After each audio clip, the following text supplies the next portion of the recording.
It's time for architecture, coffee, and ink.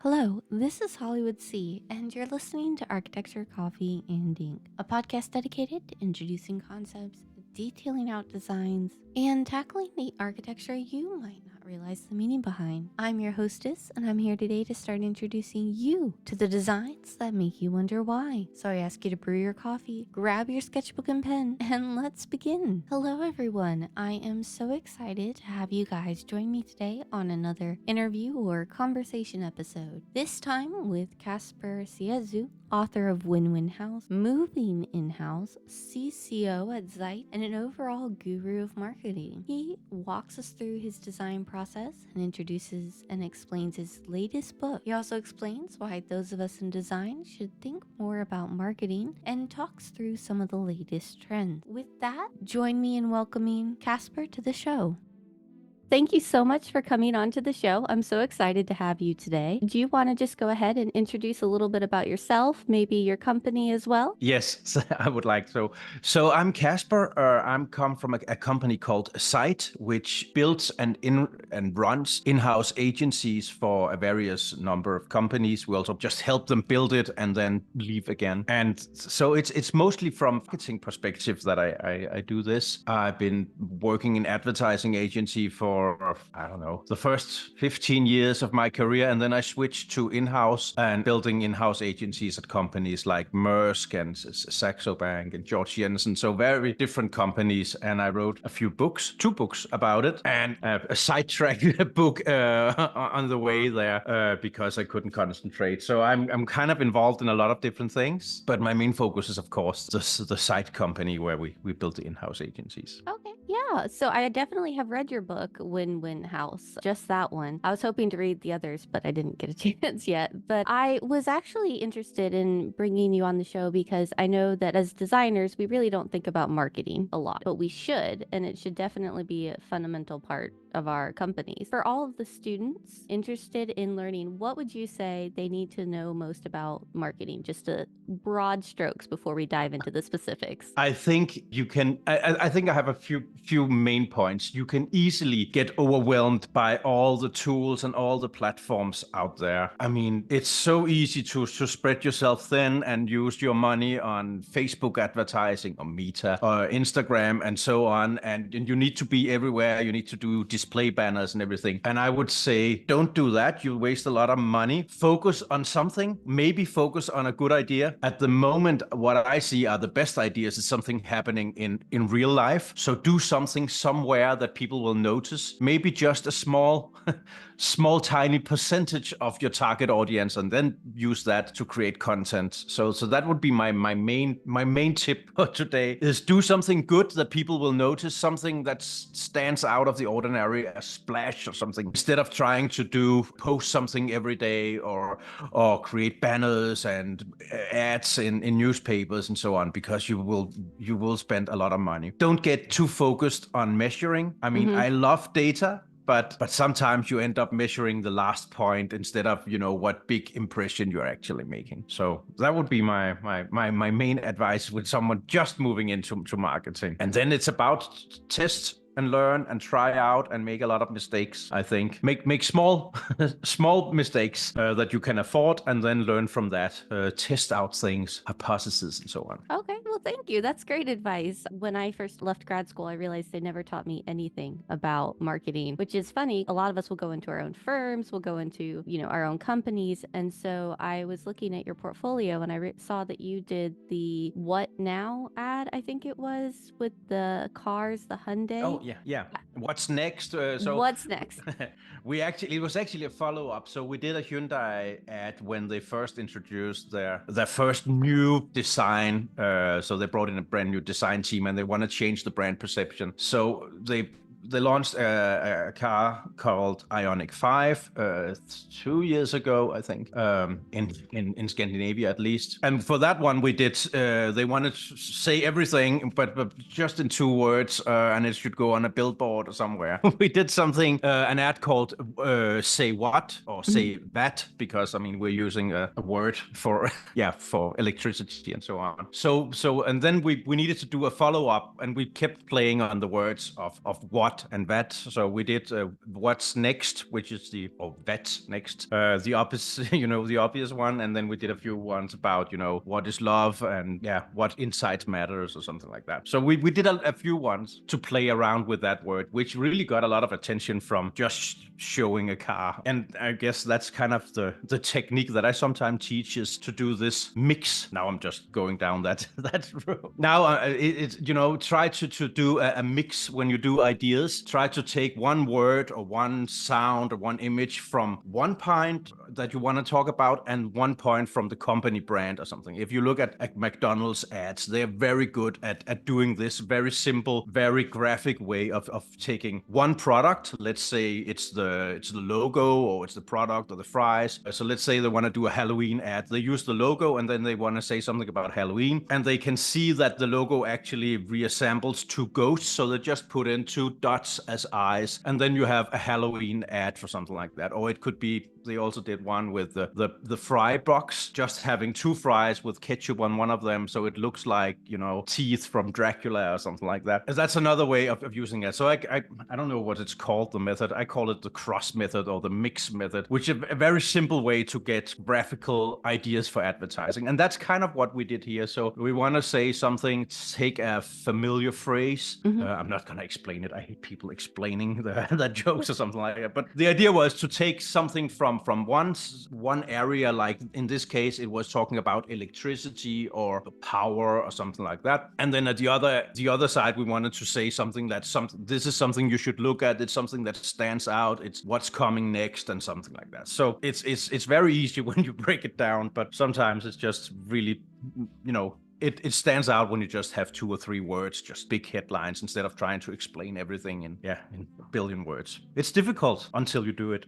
No, it was a really powerful ad. I felt like it was the perfect example of like all of our teachers tell us simple is sometimes better, and if you go too far in the wrong direction, but like you had such a beautiful, well done series there. I really loved it. Speaking of your process, do you mind just kind of explaining like how your process goes before we kind of dive into more about your book and your expertise? Yeah, I really like talking about that. That's, I mean, I've started a small school here in Copenhagen 3 years ago, and I always had this, and I mean, I know probably all the creative people I know have this self-doubt, questioning, why am I doing this? I'm not good at this. And so I started actually looking in at methods. How do you create something new? How do you develop ideas? And I've studied and read a lot of books about it. So my method is just get a lot of shit out. I mean, I have this saying, I say it's really difficult to do 100 bad ideas in a row. So if you don't judge and you just start creating, just writing everything down, there will be something that springs to another idea. And if you share them with someone, which is a really good idea, not a big brainstorm with 10 people, 2 people, 3 people at the max, you can actually, my bad ideas become slightly better when someone listens to it and say, oh, maybe if we take this part and that part, it will be great. Do a lot. And this is where I think tools, I mean, AI tools, simple ones, just like ChatGPT, just is really great for just getting you the first half of the way, the 50%, the 60%, just spitting out bad ideas that you can pick from and start working on. So that's my process. The first one is and I start actually with this cross method, mix method. So let's say I want to do fast internet or something like that. Then I would have fast in one row and internet in the other one. So it could be anything that relates to fast. So Jeopardy running, lightning, anything, all the bad things that you come up with. But sometimes the cliches often spark something else. At the other row, I would have something with internet. So it could be the Wi-Fi symbol or Ethernet cable or anything, a mouse or something like that, for computer. And then it's just starting to combine those, try to come up with ideas, images, words, something that you just haven't used before. And that's my method actually. So do a lot of those and share them, and then hopefully someone will pick it up. Yeah, so that's my method that I try to teach. And I would say rather do one great idea than try to create like a gazillion bad ideas or mediocre ideas to post something every day. Do something that stands out that people will notice. Well, you said that you started a school up there. So what, do you mind saying a little bit more about that? That's so interesting. So I didn't start the entire school. So it's, I think, 13 years ago as just, and I didn't start that for like an advertising school to teach people how to create ideas and advertising. And then they started a copywriting course 7 or 8 years ago. And then 4 years ago, I started the content course as such, where we started out by 30 nights every Wednesday for almost a year, where we were talking about social media and how to create content and so on. So I think I cut it down to 20 nights now because it's taking too much time. So I only teach one night, and then I'm the, what do you call it? Not the headmaster, the class teacher.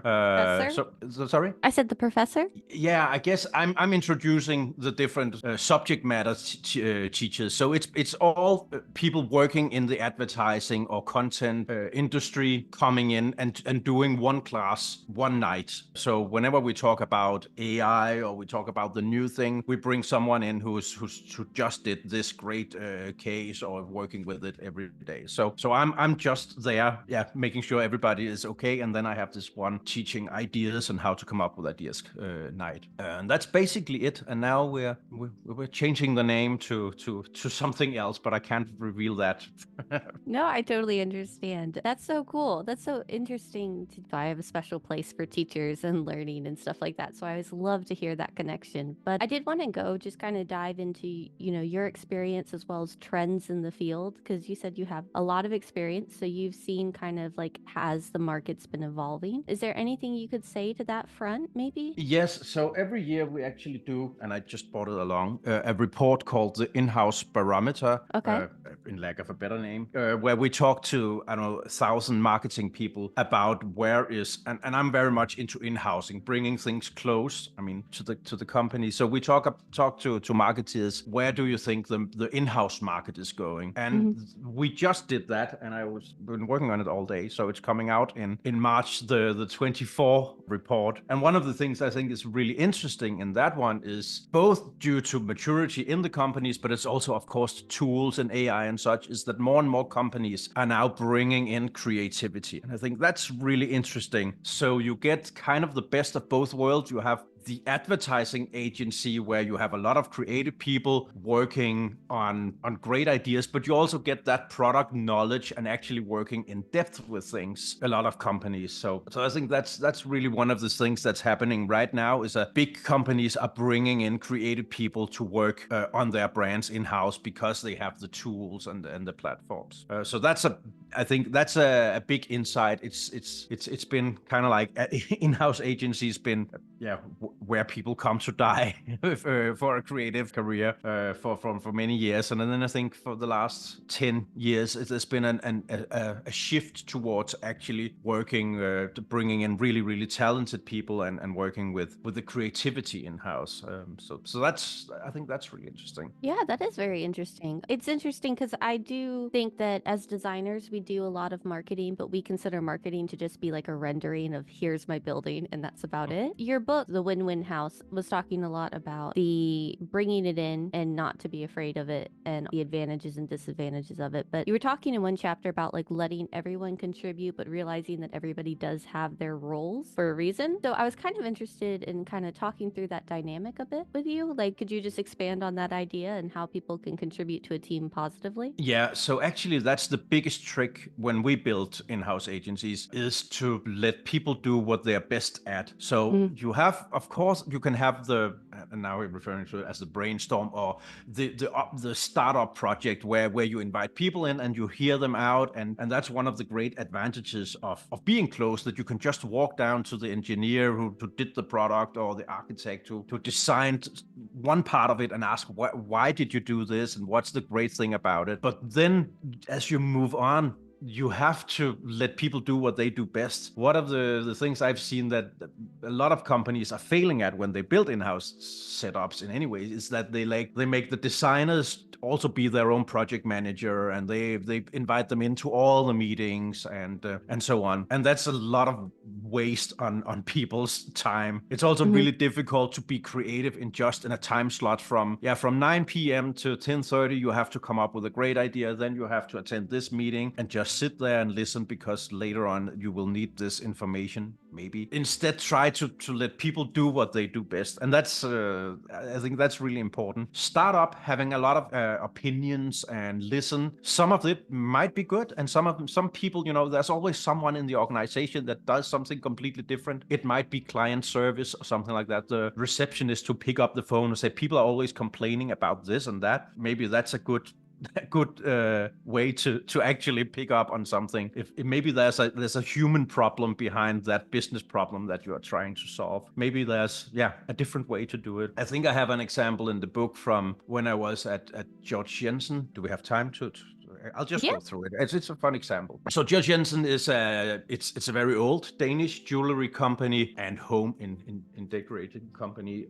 And we just did a new website. It was very Scandinavian-ish in its it look, very pale and bright colors and so on. And then the web designer came down and said, actually the head of our e-commerce platform came down to our floor. We're very lucky. We had different floors. So we have silversmith doing the craftsmanship in the basement, and then we have an archive with designs and everything on the top floor, and then we have all the departments in the same building. So it's very, very nice. So he came down and said, it's not working, the new design, it's too pale, people don't click on the buy button, you need to change the color and so on. And we said, that can't be true. It can't be the color itself. So let's just dive into it and ask some people. And we looked at this Hotjar, this heat map of where people are going. And we noticed a lot of men were just coming in, go to the shop page, find the ring they wanted, and then click on buy. And they clicked on buy again. And they clicked on buy a third time. And then they realized there was a small drop down on top of it where they need to pick the size of the ring they were buying. And that's where most people, at least all men I know, freezes.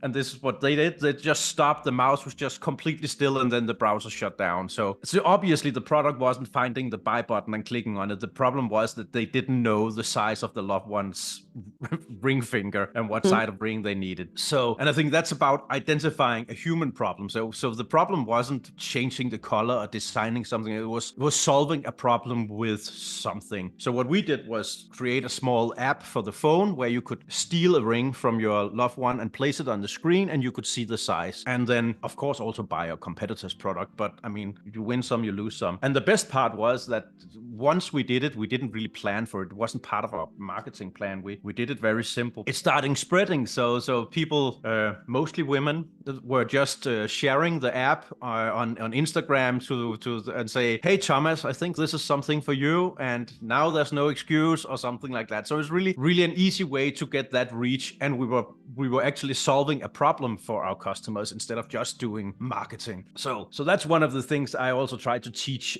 at the school is try to help your customers or your customer solve something. Maybe they have a problem that you can solve with your product or your marketing instead of just doing a big billboard or something like that. So I think that's a great example of when you're in-house and you're not limited to being a graphic designer or a copywriter, that you can actually talk to people, try to figure out what the problem is and try to solve it together. That is brilliant. I love that ring idea. That's amazing. How often would you say you use technology and AI? Is it increasing more as the years go on in your stuff? Yeah, I think I use AI every day. So, I mean, I use it for brainstorming. One of our agencies were launching an electric car brand for a Chinese brand, and it wasn't really picking up. So that's a great example of using, Chat GPT or any AI actually. Bing. Yeah. So they were launching an electric car brand for a Chinese car brand, and it wasn't really picking up. So they start using it and asking questions on why don't people like to buy Chinese electric car brands, or what's the biggest friction towards buying a Chinese car brand, and getting and that's just an example of how people are using it now to get ideas, to get that starting point. Maybe not solving the problem, but getting from a blank piece of paper to something you can start on. Yeah. So I mean, it's mostly in the idea phase and the copywriting phase right now that we're using AI. That's interesting. I feel like every day I turn around, there's another application of AI that I didn't even remotely consider. So it's interesting to hear that you use it in your work, especially for brainstorming, because I feel like that's a good starting point for people who get, I guess, that paralysis of a blank page where you just kind of look at something and don't know where to begin. So I did want to go ahead and just kind of talk about, what would you say one of the biggest lessons you have learned over your time working with companies and experiencing things? And I know that you said you may have said it earlier that you like go on guest tours and like speak with people as well. So like, what was your biggest lesson as you've grown in your career? But actually, I would say now I'm coming back to some of the things we talked about earlier. But one of the biggest things is actually learning about methodologies to getting ideas. So find your workflow. I mean, I talk to old creative people who said, yeah, I read some about it and then I go down and have a cigarette or something like that. And that's not really a method in my opinion. It's also dangerous and shouldn't do that. But so for me, it start mapping out, saying what kind of, there are different ways to get ideas. How do you find your method to actually getting something done? And it's really scary having that white piece of paper. So trying to get something on the desk or on the walls or something like that. So that's one of my main things. The other one is don't jump. I sound really old when I say all this about data and stuff, but don't jump to the computer. No matter what you're doing, try to sketch it out. Even if you're bad at drawing, I mean, a bad drawing with a good idea is still better than something that looks amazing but is kind of sketchy in the idea. When once you start looking at it, you can really make things look great with no idea. But if people will buy in on your bad sketch with a shitty headline, a great headline in black ink, then it will be good no matter who does it afterwards. So I would say try to walk away from the computer, put down your phone for a while, and actually do it in by hand at first. That's really my main tip to both students and to my own employees. So, speaking of your own employees, what's next for your company? What are you guys looking forward to in the future? So, I mean, at the moment, we're only in Scandinavia. We have a production company in Vietnam where we do a lot of 3D animations and stuff, but we're really moving on outside Scandinavia. The book's been translated to German, which is scary because I don't know any German, so it's going to be difficult to give a talk there. But we're also moving into the US and to UK as well. So that's I mean, in terms of just expanding what we're doing. Then we're also looking into different models. We very much like to be, we call it anti-fragile. So don't and opportunistic. So don't necessarily what got us here, and our model is not necessarily what will bring us on. So right now we're looking into to build a more flexible setup, hiring remote workers that can help. So even though we call it in-house, not necessarily be on the premises of the company, but just working on that one brand and be fully onboarded in that brand, but not necessarily staying in that city where it is. So being more flexible, I think, is one of the things that we are really looking into. And then of course more tools, AI. I think that's where the big changes is right now. I mean, we can see that we can do more in terms of images. There are just some regulations that we are a bit scared of in terms of our current setups, but using it for explaining an idea, for doing something that we can test with audiences. I mean, that's really where we're using image generating tools right now. So AI, of course, and then also being able to work remote, building in-house teams that not necessarily sits in the same premises as the company. That's awesome. Well, what about you yourself? What's next for you? Another book in the works or anything exciting? Actually, there is. Yeah, I thought I had the manuscript here. So I am actually working on a book. I thought I was further, and then I started reading it here in the vacation. That kind of, and I realized some of it was really shitty. So I have to redo some of it. But that's and it's really talking about. It's called at the moment a working title called Creativity Within. So how do you work when people and when companies start to bring in more creative people? How do you manage that? Because it's a different kind of breed, a different kind of talent that you bring in a corporate world. How do you work with the creative guys over here and the corporate world over here? So I'm working on that. It's kind of diverse at the moment. So but it will come out in I would say May or April or May or something like that. Where I'm almost done. It's just when I start reading it, I need to change something. But it's both the methods. So how do you actually do it yourself? How do you teach creativity to your employees? But also why, how do you explain the importance of being creative to the guys in the suits and ties and so on? So it's also about how do you measure creativity? How do you show that impact to the business people? Because I think that's also where creative people struggle when they move into the corporate world. Hopefully another guide for people like myself. No, that's awesome. I mean, congratulations. You said you were almost not done, and then you said May. That is very close to the end. So Oh, congrats.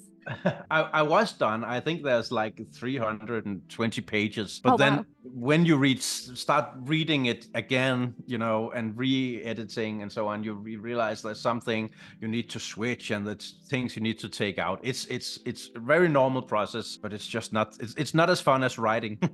Yeah, I totally understand. I'm the same way when I'm doing my research on an episodes. It's fun to do the writing, but then you got to go in and look for the grammar problems. Half of the problem. When you're writing, so you're doing this based off of your experience in the field and within your professional world, and that's how you're kind of channeling it into your books? Or are you going out and doing research and studies, or are you doing kind of a mixture of everything when you're doing your material? So this one's a bit different. So there's actually a lot of studies in this because I also had to understand how other people are working with it. So even though there's not, it's a combination of how do you work with creativity in an advertising marketing context, of course, but it's also an in-house. So both our own study where we talked to more than 1,000 people on the challenges they face having an in-house agencies, how they are organized and so on. So actually there's a study in here and there's a lot of book reading on human behavior and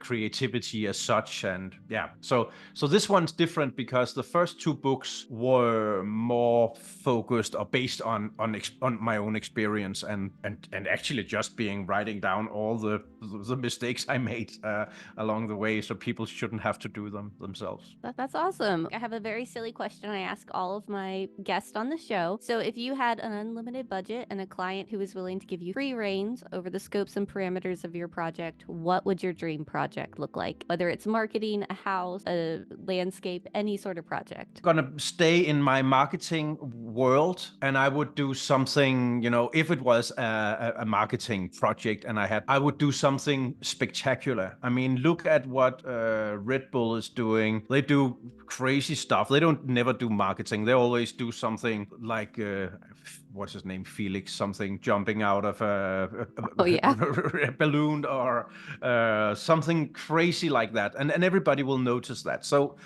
instead of spending all your money on small banners and social media posts, I would do something big. And I don't have that idea right now, or the budget. No, I totally understand. Where can everybody find you, find your company, or if they would like to buy your book and learn more, where can they get that information? So yeah, so our company is called Zite, the Mhm. C dot agency, even though we're not really an agency, but we didn't have the .com. Or they can Google the Win-Win House. Okay. Also or winwinhouse.com, which is the book. So I think that's the easiest. Or they can reach out on LinkedIn, and I will answer questions. I always do that whenever people want advice or need anything. Just reach out. I'm happy to help. So if they have questions or so on, or want the report once it's done, it's gonna be. We're still need a few days, but it will be done in March. So and there's a lot of interesting insights in that one, I think. Well, that's awesome. Well, I am so excited to have you on today. Thank you so much for joining. This has been a great talk. Is there any sort of last minute things or topics you wanted to talk about, or any last parting thoughts? No, I mean, if you're just coming into marketing, I think everybody should actually do this. So I'm part of a small startup in the US called Data Classroom, Mhm. and we don't have any money on apart from what we put in ourselves, and that's really a great lesson. So when I work with big companies like Lego or something like that, you always have big budgets. Mhm. But it's actually really something you can learn from to have something and spend your own money on say this headline is funny, but is it like $100 funny, $100 of my own funny, or do I want to go safe? Because it teaches you a lot about how things work, how the platforms work, what's possible, and so on. So find your own niche project, do something and try to sell it and try to use your own money and learn from that. I would say that's the greatest advice I give my students is just try set up an account and try to test out and see what's actually possible. And how great are your ideas? Are you willing to put your money where your mouth is? Sorry, that's not the saying. Well, thank you so much for being on the show. I greatly appreciate it. It's been great to have you. Thank you so much for joining me again. Just remember that there is another episode coming out at the same time on the oldest park in the world. So please make sure to go check that out. I will have links to his book as well as his sites and all of Kasper's information on the blog post within 24 hours. Check out the website to learn more. As always, please rate, review, and subscribe everywhere you get your podcasts from. You can find me on Instagram at Architecture Coffee and Ink. Email the show at architecturecoffeeandink@gmail.com, or check out the blog at architecturecoffeeandink.com. Architecture Coffee and Ink is a Hollywood C Studios LLC production. I'm excited to be with all my designers, dreamers, and DIY enthusiasts next time. But in the meantime, may your coffee mugs be full and your inkwells never run dry.